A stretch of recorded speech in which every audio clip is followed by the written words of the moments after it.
3 ঘন্টা সময় 300 মার্কের পরীক্ষা। স্যার পরীক্ষা শেষই হয় না, শেষই হয় না, শেষই হয় না, এরকম হাজার হাজার কমপ্লেন পেতে পেতে স্যারের মাথা নষ্ট। সো আমরা যে চেষ্টা করি আমাদের অফলাইন কোচিংয়ের স্টুডেন্টদেরকে আমরা বারবার একটা জিনিস খুব ভালো মতো ওদের মাথায় গাঁথাতে শুরু করি, সেটা হচ্ছে যে কোনো ধরনের কম্পিটিটিভ এক্সামের ক্ষেত্রে সবচাইতে ইম্পর্টেন্ট যে কাজটা সেটা হচ্ছে নির্ধারিত সময়ের মধ্যে নির্ধারিত লেখা শেষ করা। তুমি চিন্তা করো 300 মার্কের পরীক্ষা, যেখানে হাড্ডাহাড্ডি কম্পিটিশান, দেশের সবচাইতে ভালো ভালো স্কুলের ভালো ভালো স্টুডেন্টরা তোমার সাথে বসে লড়াই করছে, তুমি যদি সেখানেই প্রথমেই 300 মার্কের থেকে 20 থেকে 30 মার্ক ছেড়ে দিয়ে আসো, তাহলে সেখানেই কিন্তু তুমি হেরে গেলে। তো তোমাকে যেটা শিখতে হবে 300 মার্কের পরীক্ষা কীভাবে 3 ঘন্টায় শেষ করে, তার জন্য যথেষ্ট পরিশ্রম দরকার এবং বারবার তোমাদেরকে মডেল টেস্ট দিয়ে নিজেদেরকে ঝালাই করে নেওয়া দরকার। আমরা তোমাদের জন্য নিয়ে এসেছি ছোট্ট কিছু সাজেশনস, যেটা আমরা অফলাইনের স্টুডেন্টদের জন্য প্রায় বলে থাকি। আমি সেগুলো কয়েকটা ভাগে ভাগ করেছি। যেটা করতে হবে, প্রথমে তুমি তোমার প্রশ্নটা পুরাটা পড়ার কোনো দরকার নাই। তুমি যেটা করবে, পুরাটা একবার জাস্ট নজর বুলাবে যে এখানে ঠিক কত মার্কের ফ্রি হ্যান্ড রাইটিং এসেছে।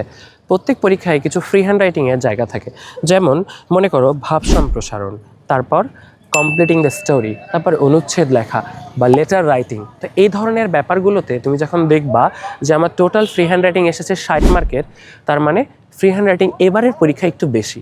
বাট তুমি যদি প্রথমেই দেখো যে ফ্রি হ্যান্ড রাইটিং এসেছে মোটামুটি 40 মার্কসের, তার মানে ফ্রি হ্যান্ড রাইটিং একটু কম।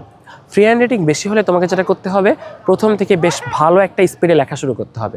ফ্রি হ্যান্ড রাইটিং কম হলে তোমাকে যেটা করতে হবে সেটা হচ্ছে যে তুমি প্রথম থেকেই সুন্দর করে মিডিয়াম একটা স্পিডে লিখবে। এবার আসি আমরা সেগমেন্টে, যে তুমি কোনটা আগে লিখবে এবং কোনটা পরে লিখবে। সেগমেন্টের মধ্যে তুমি যেটা করবে, সবার আগে তুমি চেষ্টা করবে প্রত্যেকটা সাবজেক্টের, ক্যাডেট কলেজ ভর্তি পরীক্ষায় নর্মালি 2 ভাবে খাতা দেওয়া হয়, তো আমরা ধরে নেই যে প্রত্যেকটা সাবজেক্টের জন্য আলাদা আলাদা খাতা দেওয়া হয়েছে, এটা করা হয়ে থাকে। তো আমি বাংলা, ইংলিশ, ম্যাথমেটিক্স, জিকে, আমরা যেটা করব প্রথমেই, আমরা প্রত্যেকটা সাবজেক্ট থেকে শর্ট প্রশ্নগুলো প্রথমেই প্রথম ঝলকে একদম লিখে আসবো। কোনো একটা প্রশ্ন আমি পারি না, সেই প্রশ্ন নিয়ে একটু সময় নষ্ট করা যাবে না। তোমাকে যেটা করতে হবে, যেটা পারি না সেটাকে একটা গোল দাগ দিয়ে চলে যেতে হবে এবং পরবর্তীতে তুমি চেষ্টা করবে যে এই গোল দাগ দেওয়া প্রশ্ন একদম লাস্টে যে আমি সলভ করতে পারি কি না। আচ্ছা, কোনো একটা প্রশ্ন দিয়ে পারো না রেখে দিয়ে শর্ট প্রশ্নগুলো চেষ্টা করতে হবে যত তাড়াতাড়ি সম্ভব লিখে ফেলা, প্রত্যেকটা সাবজেক্টে 4টা আলাদা আলাদা স্ক্রিপ্টে। এবার তুমি যেটা করবে, এটা আমি আমার স্টুডেন্টদেরকে সবসময় বলি যে ম্যাথমেটিক্স কখনো 2টা সময় করতে হয় না, একটা হচ্ছে পরীক্ষার শুরুতে আর একটা হচ্ছে পরীক্ষার শেষে। কেন? ম্যাথমেটিক্স প্রথমে যদি তুমি করো, আল্লাহ না করো কোনো একটা অঙ্কে যদি তোমার একটু ঝামেলা হয়, ওই একটা অঙ্ক তোমাকে পুরাটা পরীক্ষা ডিস্টার্ব করবে, যে আমি ওই একটা অঙ্ক পারলাম না, এত সহজ একটা অঙ্ক আমি স্যারের ক্লাসে পেরেছি, পরীক্ষাতে পেরেছি, বাট এখন পারিনি। তো কী হবে, এই একটা অঙ্কের ইফেক্ট তোমাকে পুরা পরীক্ষা ধরে তোমার মাথায় হিট করতে থাকবে। দেখা যাবে অনেক সহজ জিনিস যেটা তুমি বাংলাতে, জিকেতে বা ইংরেজিতে পারতে, সেটা হয়তো এখন আর তুমি পারছো না। তাহলে করতে হবে কি, ম্যাথমেটিক্সটাকে রাখতে হবে একেবারে লাস্টে। একদমই না, ম্যাথমেটিক্স কিন্তু একেবারে লাস্টেও রাখা যাবে না। তাহলে কোথায় রাখতে হবে? মাঝখানে। লাস্টে কেন রাখা যাবে না স্যার? লাস্টে রাখা যাবে না, এর কারণ হচ্ছে, মনে করো তোমার হাতে 10 মিনিট আছে।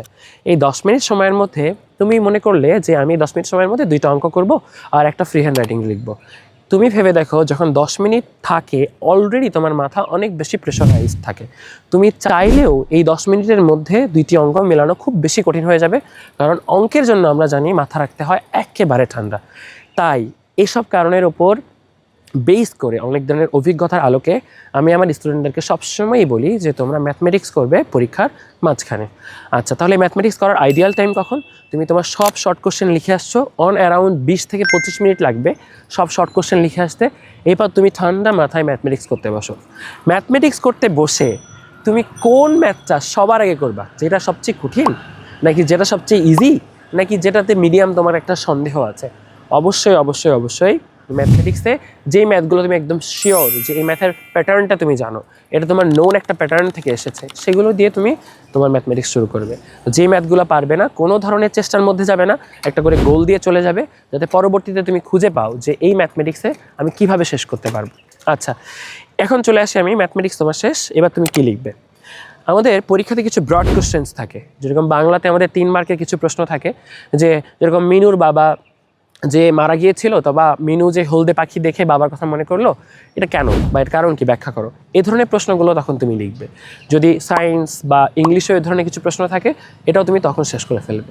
তাহলে আমরা প্রথমে ধরি যে প্রথমে অ্যারাউন্ড 30 মিনিটস তুমি সব শর্ট কোশ্চেন লিখলে, তারপর তুমি অ্যারাউন্ড 1 hour and 15 minutes তুমি সব ধরনের ম্যাথস করে আসলে, তাহলে আমার চলে গেল 1 hour and 45 minutes।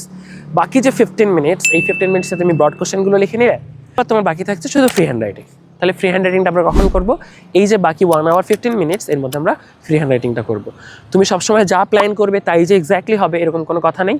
তো তুমি এটাকে 1 hour 45 minutes কিন্তু 2 hourও হয়ে যেতে পারে। সেক্ষেত্রে তোমাকে যেটা করতে হবে, তোমাকে দেখতে হবে যে আমি যখন ফ্রি হ্যান্ড রাইটিং শুরু করছি তখন এক্স্যাক্টলি আমার হাতে কত মিনিট টাইম আছে। তো ধরো আমার হাতে যদি 1 ঘন্টা 10 মিনিট টাইম থাকে, তাহলে 10 মিনিট আমি রেখে দিব। এই 10 মিনিট আমি রাখছি, ওই যে আমি কিছু গোল দাগ দিয়ে আসছি, ওই গোল দাগে যেগুলো আমি পারি না ওগুলো আমি আরেকবার দেখবো। বাকি যে 1 ঘন্টা, এই 1 ঘন্টার মধ্যে আমাকে, ধরো আমার টোটাল 5টা ফ্রি হ্যান্ড রাইটিং এসেছে 10 মার্ক করে, এই 1 ঘন্টার মধ্যে আমাকে এই 5টা ফ্রি হ্যান্ড রাইটিংকে ভাগ করে নিতে হবে। তুমি তাহলে 60কে 5 দিয়ে ভাগ করো, তাহলে প্রত্যেকটা ফ্রি হ্যান্ড রাইটিংয়ের জন্য তোমার এস্টিমেটেড টাইম হচ্ছে, ভ্যালুটেড টাইম হচ্ছে 12 মিনিটস। তাহলে এবার তুমি তোমার ঘড়ি দেখবা আর প্রত্যেকটা ফ্রি হ্যান্ড রাইটিং লেখা শুরু করবা যে আমি প্রথম 12 মিনিটসে কতটুকু শেষ করতে পারি। তুমি চেষ্টা করবা এমনভাবে তুমি লিখবা যাতে প্রথম থেকে শেষ পর্যন্ত একই হাতের লেখা থাকে, লেখার কোয়ালিটিও যাতে একই থাকে। তাহলে এই 5 12 60 মিনিটে তোমার সব ফ্রি হ্যান্ড রাইটিং শেষ। লাস্টে তোমার কাজ হচ্ছে লাস্ট যে 10 মিনিট, এই 10 মিনিটে তুমি যেগুলো গোল দিয়ে ছেড়ে এসেছিলে সেগুলো পারো কিনা একবার করে জাস্ট দেখে যাবা।